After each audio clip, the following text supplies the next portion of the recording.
అదే RTV app వార్తల్ని క్షణాల్లో చదివే అవకాశం ఉంటుంది. ఒక న్యూస్ పేపర్, ఒక టెలివిజన్ ఛానల్ మీ చేతుల్లో ఎప్పుడూ ఉంటాయి. నేను కడప జిల్లా ఉపాధ్యక్షుని అన్న కృష్ణన్న గారి ఆదేశాల మేరకు మేము ఈరోజు ప్రెస్ మీట్ ఇవ్వడం జరుగుతుంది. అన్నగారు మాదిగల కోసం అహర్నిశలు శ్రమించినాడు.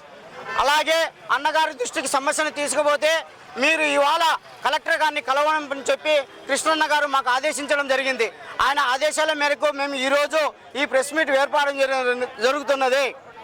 ఎందుకంటే ఏమిటంటే గత 40 సంవత్సరాల క్రితము ఇక్కడ ఉన్నటువంటి మేడం చందనాకాన్ గారు కలెక్టర్గా ఉన్నప్పుడు మాకు మైదుకూరు మండలం కొత్త గంగవరం నందు 107 మందికి భూములు ఇవ్వడం జరిగింది.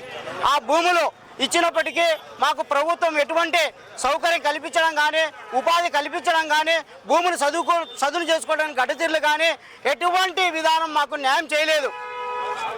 అలా అని చెప్పి చాలాసార్లుగా మేము గవర్నమెంట్ను స్పందించినప్పటికీ గవర్నమెంట్లో మేము ఎన్నో అర్జీలు పెట్టినప్పటికీ మాకు ఫలితం లేదు. అలా అని ఈరోజు పూర్తిగా మేము ప్రెస్ మీట్ ఇవ్వడం జరుగుతుంది. గవర్నమెంట్ ఇప్పుడైనా స్పందించి మాకు న్యాయం చేయాలని చెప్పి డిమాండ్ చేస్తున్నాం. మేము ప్రభుత్వాలు మారుతున్నా మా బతుకులు మాత్రం మారడం లేదు.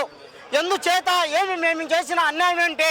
ఇప్పుడు 40 సంవత్సరాలుగా మాకు పట్టాదారు పాస్ పుస్తకాలు ఇవ్వడం ఎంత మటుకు సమస్య జనమని మేము ప్రభుత్వాన్ని అడుగుతున్నాం. అలానే మీరు ఇప్పటికైనా స్పందించి ఈరోజు మేము కలెక్టర్ గారిని కలవడానికి వెళ్తున్నాం. అలాగే మీరు పూర్తి స్థాయిలో విచారణ చేసి మాకు న్యాయం చేసి మాకు పట్టాదారు పాస్ పుస్తకాలు ఇవ్వాలని చెప్పి మేము డిమాండ్ చేస్తున్నాం. ఎవరెవరికో ఎంతో మందికి న్యాయం జరిగింది, అలాగే మాకు కూడా న్యాయం చేయమని చెప్పి మేము ఈ ప్రభుత్వాన్ని అడుగుతున్నాం. నారా చంద్రబాబు నాయుడు గారు మమ్మల్ని కూడా గుర్తించి మాకు న్యాయం చేయమని చెప్పి సీఎం గారిని మేము వేడుకుంటున్నాం. పవన్ కళ్యాణ్ గారిని వేడుకుంటున్నాం. ప్రభుత్వ పెద్దలను, ఉన్నటువంటి అధికారులను, అక్కడ స్థానికంగా ఉన్న ఎమ్మెల్యే కూడా మాకు న్యాయం చేయాలని కోరుకుంటున్నాం.